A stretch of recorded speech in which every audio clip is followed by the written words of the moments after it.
Long, long ago, in a village nestled between the rugged mountains and the whispering forest, the earth was both home and hardship. The people were strong and their hearts were warm, but the ground beneath their feet was unforgiving. There were no shoes, not a single pair. The villagers' feet were tough, but they were also scarred, cracked by the cold in winter and burned by the stone paths in summer. In this village lived a boy named Elara. He was smaller than the other children, and his feet were not so tough. But what he lacked in calluses, he made up for with a heart that noticed everything. He noticed the wince of the baker as he stepped on a sharp stone. He saw the weary sigh of the woodcutter soaking his aching feet in the cool stream at day's end. He saw how his grandmother walked slowly, carefully, as if the very earth was a bed of thorns.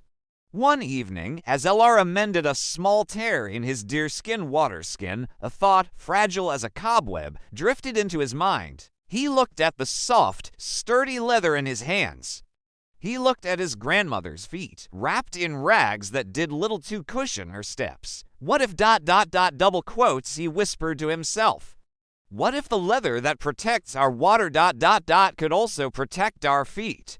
The next morning, Elara went to the tanner, an old woman with leathery hands and kind eyes. He asked for a piece of soft, supple leather. With a curious smile, she gave it to him. Elara took his charcoal stick and carefully drew around his grandmother's foot. He cut the shape out and then another. He didn't just want to wrap her foot, he wanted to make something for it. He worked for hours, his small brow furrowed in concentration. He punched small holes along the edges with a sharp awl and threaded a thin strip of sinew through them, pulling the two pieces of leather together. It was clumsy, it was strange, but it was unmistakably a shape that fit a foot. He ran to his grandmother's hut. "Grandmother, for you," he said, his voice trembling with hope and fear. She looked at the odd leather creations with wide eyes. But seeing the earnest love in Elara's face, she sat down and slipped her feet into them. She tied the sinew cords around her ankles. She took a step, then another. Her eyes, which had been clouded with pain, now shone with amazement. "Elara," she breathed. "The stones ... I cannot feel the stones. It is like walking on moss." Word of the grandmother's magical leather foot covers spread through the village like wildfire.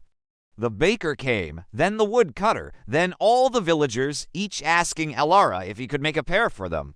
Elara's heart swelled. He worked day and night, measuring feet, cutting leather, stitching, and tying. He didn't just make simple covers. For the woodcutter who walked through brambles, he made them higher to protect his ankles. For the fisherman who stood in the cold river, he made them snug and water-resistant. With each pair, he learned. He improved. He created. The village changed.